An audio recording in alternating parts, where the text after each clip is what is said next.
lahat siya naroon na tingin mo ay nandoon sa pagpapang baba. Kaya siguro inaangat din ng ating Panginoon ito, binibigyan ng karunungan at kalaman ng ating Panginoon dahil karapat dapat siyang gamitin ng Diyos. Amen! Teacher po ito, at aking mong tinatawagan ang sinubo ngayon ng bestseller ng ating Panginoon sa umagang ito, ang ating kapatid na si Sister Marvin Gamutan.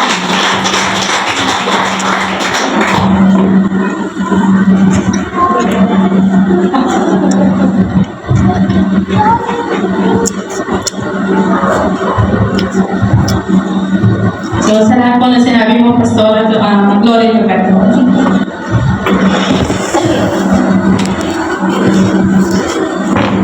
So, 1 week ago po, nasabihan na ako, Pastor. Kagabi, I was supposed to call si Sister Irene. Tatanong ko sana sa kanya, how do you do it? Paano mo ginagawa yung pag-message? Pero hindi ko na po siya nakuha ng message kasi nag-aaral na po ako ng salita ng Diyos.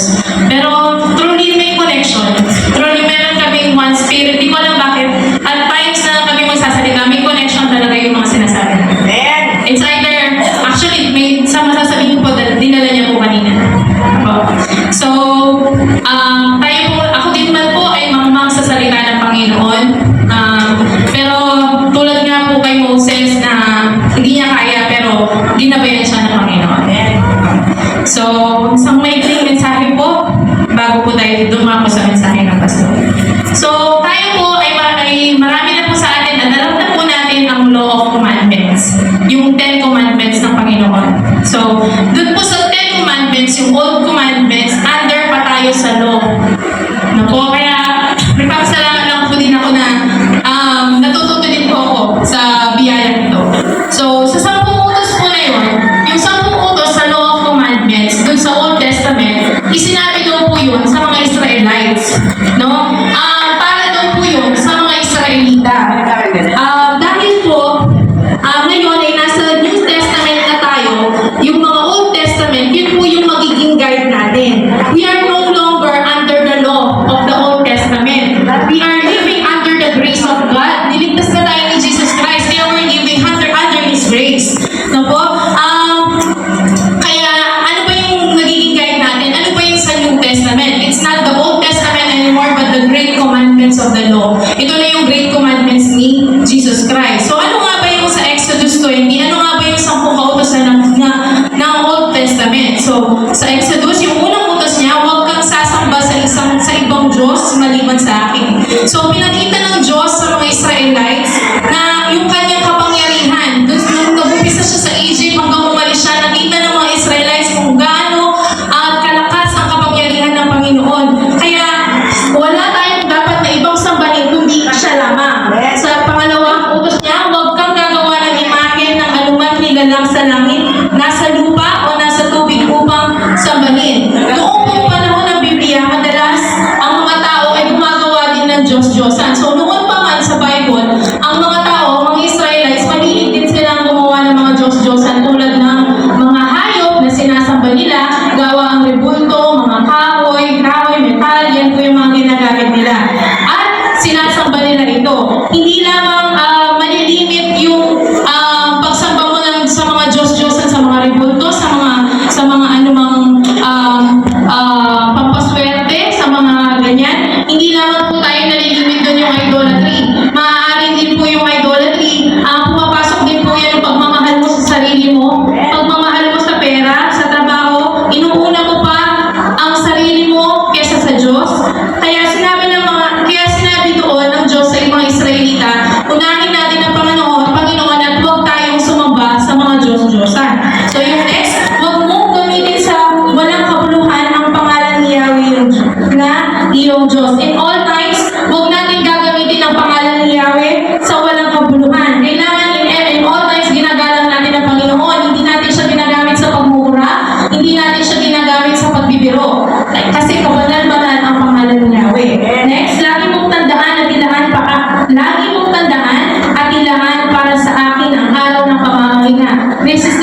ngayon, can still do this kasi minsan matapang pa ang anak sa magulang.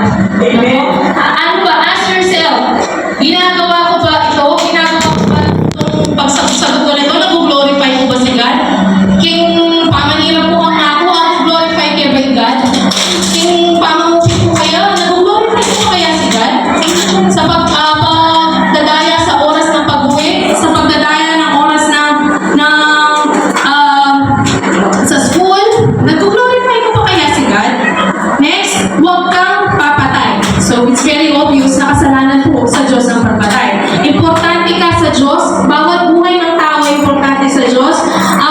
Abortion, buti na lang po sa Pilipinas, hindi po natin pinapractice. It's very illegal ang abortion dito sa Pilipinas. So, sa other countries, let's pray for them na masama ang pagpatay sa anumang nilalang ng Diyos. Either suicide, bawal mo patayin ang sarili mo at bawal kang pumatay ng ibang tao. Dahil ito ay malaking kasalanan sa mata ng Diyos. Next, huwag kang mangangalunya. Huwag kang makikiapid sa taong hindi mo naman asawa. Kailangan maging loyal ka sa asawa mo kasi binigay yan ni Lord eh. No? It's learning how to be contented kung ano ang binigay ng Panginoon sa'yo.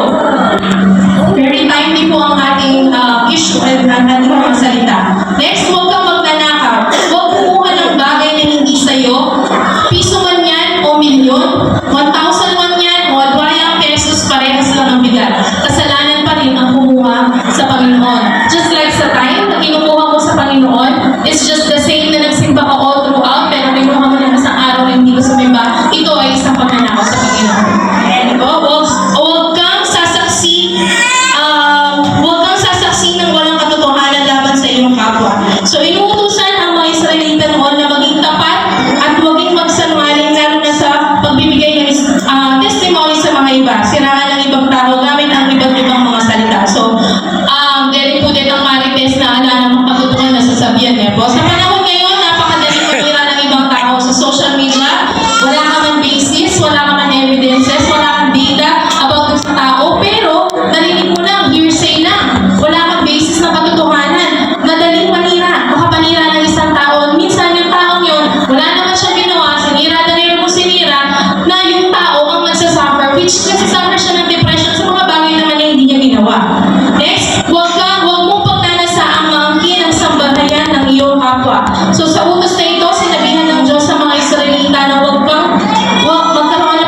the Lord, niligtas na po na tayo ni Jesus Christ, meron pa rin siyang kaakibat na verse sa New Testament.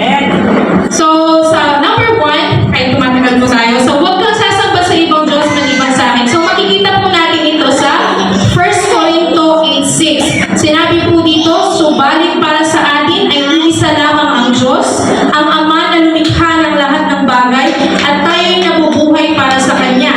Iisa ang Panginoon, si Jesucristo, at sa pamamagitan niya ay nilikha ang lahat ng bagay. At sa pamamagitan din niya ay nabubuhay tayo. So we're living under the grace of God. Si Jesus daw ang way natin to heaven. Jesus is the way para makarating tayo sa lulungan ng Panginoon. Kailangan bago ka makapasok sa heaven, you have the blood of Jesus Christ. No? Nakikita sa'yo, masalamig sa'yo ang buhay ni Jesus Christ. So number 2 na kautusan, huwag kang gagawa ng imahe na anumang nilalang sa langit, nasa lupa o nasa tubig upang sabahin. So makikita naman natin yan sa 1 John 5:21. Mga anak, lumayo kayo sa mga Diyos-Diyosan. So nakikita niyo po yung comparison niya sa Old and sa New Testament. So ito po pumapasok yung idolatry. Rebulto, mga imahe, mga tao, mga artista na inidolo mo. Makikita niyo po yung mga ibang tao as in sa mga concert, they spend a lot para lang makita yung tao na iniidolo nila. Tapos sa girlfriend o sa boyfriend na parang mamamatay ka kapag wala kang boyfriend. Parang mamamatay ka kapag wala kang girlfriend. And sa cellphone, sa material things, ganyan po. Sa cellphone, I just wanna share po yung anak ko si Mark. May siraya po yung cellphone na. Sabi niya, ma, ganun pala no, nung nasira yung cellphone ko, hindi ako magkuha na. So first time niya po yun, napaiyak po siya sa school. May kapaluwayan po kasi, nung iya pa masira yung cellphone ko, yung makapag-focus kayo pamagahan. Kasi parang yun ang naging buhay niya. Yung puro na lang pindot ng pindot, puro na lang ng laro. So yun, it's a way na ina-idolatry natin yung mga bagay. Masyado tayong attached. Nako? And then sa pangatlo, huwag mong gagamitin sa walang kabuluhan ng pangalan ni Yahweh na iyong Diyos. Makikita naman po ito sa 1 Timothy 6:1. Ang mga alipin ay dapat magpakita ng buong paggalang sa kanilang mga amo upang walang masabing masama laban sa pangalan ng Diyos sa ating aral. So nga, yun nga, we reflect Jesus Christ. Dapat angat tayo sa iba. Nakikita sa'yo kasi ay lahat sila ginagawa yung mali, pero siya hindi niya. Kasi nakikita sa'yo ang imahe ni Jesus Christ. You are living a Christ-led life. So sa ginagawa natin, sa lahat ng ginagawa natin, we glorify God. Lahat ito, pinapakita natin ang paggalang sa Panginoon. Sa pananalita mo, manilitong magmura, alisin mo na. Manilitong mag-isip ng masama, alisin mo na. Kasi sa pananalita mo, no, yung very maayos kang malamin, kapuri-puri, kagalang-galang sa mata ng Panginoon, sa pagkain mo. Diba, minsan kapag gluttony, medyo masiba ka, medyo ready, masangkingit ka palaging katawan mo. Paano ka makakapag-serve kay Lord kung magiging unhealthy ka? Diba? Next, lagi mong tatandaan, kailangan para sa akin ang araw ng pamamahinga. Dito po, wala pong direct na verse na ako nakikita, pero makikita natin po ito, na pinakita po ito ni Jesus Christ nung nandito siya sa lupa, sa Luke 4:16. Pumunta si Jesus sa Nazaret, ang bayan kung saan siya lumaki, gaya ng kanyang nakaugalingan. Pumasok siya sa sinagoga ng araw ng pamahinga, tumayo siya upang bumasa ng kasulatan. So nakita naman po natin how Jesus Christ led yung mga taga doon. So next, igalang mo ang iyong ama at ina, sa gayo'y mabubuhay ka ng matagal sa loob ni Yahweh sa iyong Diyos. So akibat mo na verse niya sa New Testament, Ephesians 6:1-2. Mga anak, sundin niyo ang mga magulang alang-alang sa Panginoon, sapagkat ito ang nararapat. Igalang mo ang iyong ama at ina. Ito ang unang utos na may kalakip na pangako. If we respect our elders, meron itong kalakip na gantimpala. Nagpiyari na ako po, kung ano piyari ko, tunay na ako po makatakdeng piyari, pero tunay lang malugod. Kasi pinagdaanan na ng mga magulang yun eh. Alam na nila kung saan ka papunta. So they're just thinking kung ano ang magiging kapakanan mo. Next, dun sa naman po sa ika-6, ika-7 at ika-8 at ika-9 na utos, na na-summarize po siya sa Matthew 19:18. Sumagot si Jesus, huwag kang papatay, huwag kang mangangalunya, huwag kang magnanakaw, huwag kang sasaksi ng walang katotohanan. Hindi dahil nakikita mo yung asawa mo na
So sa John 1 John 5:3, sapagkat ang tunay na pag-ibig ng Diyos ay pagtupad sa kanyang mga utos.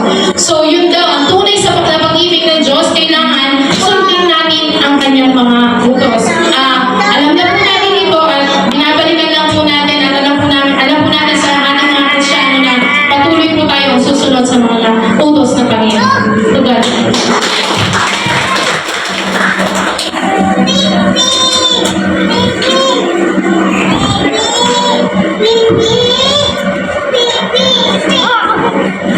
Praise the Lord. Hallelujah. Mag-isay sa mga magsasabi.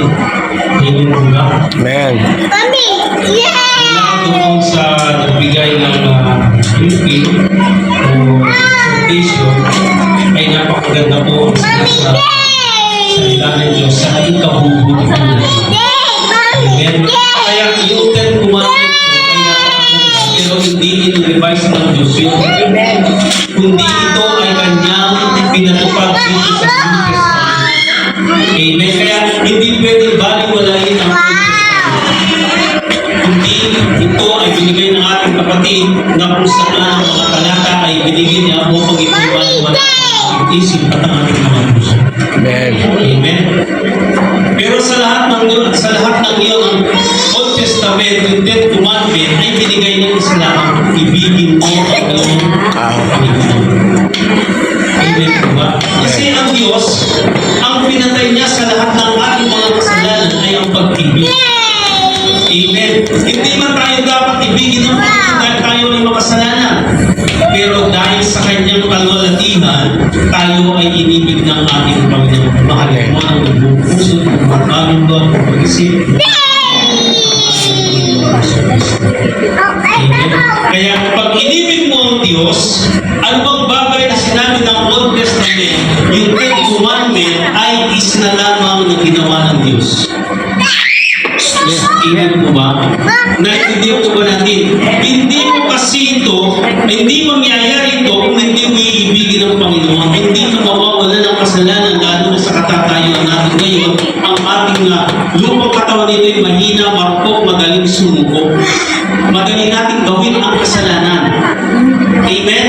Pero pag ito ay inibig mo ang Diyos, siya magmamanifest sa isip mo at sa puso mo ang sasabihin sa iyo ng small voice na masama yan. Anak, huwag mong gawin yan. Dahil iniibig mo ang ating Panginoon, kinakausap ng Diyos. Amen? Amen. Kinakausap mo ba tayo ng Diyos? Amen. Oo, ang pagdamay mo ito, hindi sa iyong sarili, kundi sa kapangyarihan ng Diyos. Amen? Amen. Kaya yung ibinigay ng ating kapatid ng Old Testament na yun ay napakaganda. Ito ay isang pattern natin dito sa New Testament upang ito ay huwag natin ulitin ang kasalanan na nakalahat dito sa sanlibutan natin. Amen? Naintindihan mo ba natin? Amen. Hindi na napakasarap ang salita ng Diyos. So, hindi na na salita ng Panginoon, maniwala ka at hindi na natatanim sa ating puso. Kaya walang taong walang taong hindi nakakapag-isip ng ganung bagay. Lahat tayo unti-unting tinatangnan ng Diyos ng kanyang salita. Amen. Upang tayo ay magkaroon ng knowledge na mula sa Kanya. Amen po ba? Ito yung nais ng Diyos sa bawat buhay po natin. Bilang tayo ay mananampalataya ni Kristo. Dumapin, Sister Irene, kapatid magmula dito sa Revelation chapter 4 verse 11. Ano sabi niya rito, kapatid magmula? Thou art worthy and the Lord will receive glory and honor and power, for thou hast created all things, and for the pressure they are and were created. So sa makatuwid, sa bawat buhay po natin, kapatid magulang, lahat ng tinatanggap po kalwalatian na yan ay mula sa ating Panginoon. Amen. Kaya, in the beginning, God created in heaven and earth. And the earth was without form, and a void of darkness was upon the face to the deep, and all the Spirit of God moved upon the face of the water. Verse 3, and And God said, let there be light, and there was light. So sa makatuwid, sa bawat buhay natin, bilang tayo ay mananampalataya ni Kristo, ang sinabi niya, magkakaroon ng liwanag. Kaya huwag kang papayag, laging madilim ang iyong mukha. Amen. Kasi pag ang mukha mo ay madilim, ibig sabihin, wala kang pera. Amen? Kasi ang tao pag walang pera, lagi nakasimangot yan. Naniniwala ba kayo? Kahit di ko yung born again na, minsan talagang sumusunod ka sa hangin ng sanlibutan. Amen? Pero dito ang sabi niya, yung madilim mong mukha ay paliliwanagin ng Diyos, means ang pagpapalay ibibigay mo sa iyo. Amen?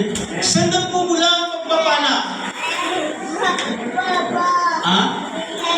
Saan po nagmumula ang pagpapala? Sa Diyos.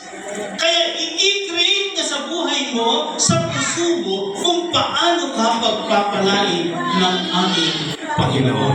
Amen? In the beginning, God created the heaven and earth. Siya ang gumawa ng langit at ang lupa. The source of supply of your need nagmumula sa ating Panginoon. Amen po ba? Kaya kailangan ay laging maliwalas ang ating mukha. Lalo na pag nararamdaman mo, nag-worship ka, nag-joy puso ka, try it na ikaw ay laging masaya. Sumabay ka sa tugtugan ng awitin. Tandaan mo, ang blessing ay makakarating. Amen. Hindi yung nag-worship na, nag-joy puso na, nagsimangot ka pa, iniisip mo yung nasa labas. Isipin mo yung nagbibigay ng pagpapala sa iyo. Amen. Ito yung nais na sabi niya, yung A, Awit chapter 5 verse 3. Pakibasa ninyo, ano lang. Awit chapter 5 verse 3. Awit chapter 5 verse 3. Sa gitna ng mga Yahweh, hindi ko iibigin at sa pagsikat ng araw, may iibigin. Amen po ba? Ano sinabi niya noon? Yung dinggin ay sa pagsikat. Pagkatapos ng panalangin, dinggin mo ang kanyang salita. Amen? Ang sabi niya rito, nang magkagayoy sinabi ng hari sa kanya, God is our source of supply our need. Kaya dito kapatid magulang kung ano man ang kailangan mo sa buhay mo ngayon, yung walong bagay na yun ay pag-aralan mo at unahin mo. Tiyak na maglelevelan ka mula sa spiritual life mo, material things na kailangan mo ay ipagkakaluan ng Diyos. Amen. Sapagkat ang Diyos ay hindi mo marami. Amen po ba? Amen. Hindi marami ng Diyos. Kundi ang nais niya tayo ay pagpalain. Kaya yung mga nagbuka talagang masyadong nahihirapan ang sabi nga niya, ito ay sumpa. Kaya ayaw ng Diyos na ikaw ay maghirap. Amen po ba? Ang gusto ng Diyos tayo ay hindi magiging sakit. Kundi ang nais ng Diyos tayo ay umangat sa buhay. Kasi Amen. tayo naghihirap, ano sasabihin ng tayo yung pangbuo na din? Nasasaktan ng Diyos sapagkat ang sabi ng Panginoon, bago kayo layitin, ako muna. Amen. Anak ka ng Diyos, dinahit ka, hindi ang Diyos ang kanyang dinahit. Amen. Amen po ba? Kaya ayaw ng Diyos na tayo maging mukha. Ang gusto ng Diyos, ang ating buhay ay maging masagana. Di lamang tayo ay nagpapaluka sa ating sarili, lalo na pagdating sa pera ay apo kaning udas. Kasi kita sinabi ni Pastor Juan, di po ba? Ngayon ko lang narinig ko kami ay mag-disciple at Jubilee. Kaya kapatid ko lang, saan ang source na kailangan mo? Ibigay ba ng Diyos? Alam na kasi ng Diyos, kung ibibigay niya ito, ipagkakain mo yan para sa Kanya. Amen po ba? Maging sa buhay mo, ipagkakain mo ito. Anong paraan? O, pag ibigay mo kay Pastor yung 10% ko, punta mo na kami sa Baguio. Amen po ba? O pakibigay mo kay pastor, sabihin mo may pasalubong, ako'y pupunta muna doon sa malayo. Bakit? Mukha pang pera yung pastor nyo, mukha pang pera ng Diyos nyo, Diyos natin? Ha? Amen, hello? No, amen. Gawa, Lord!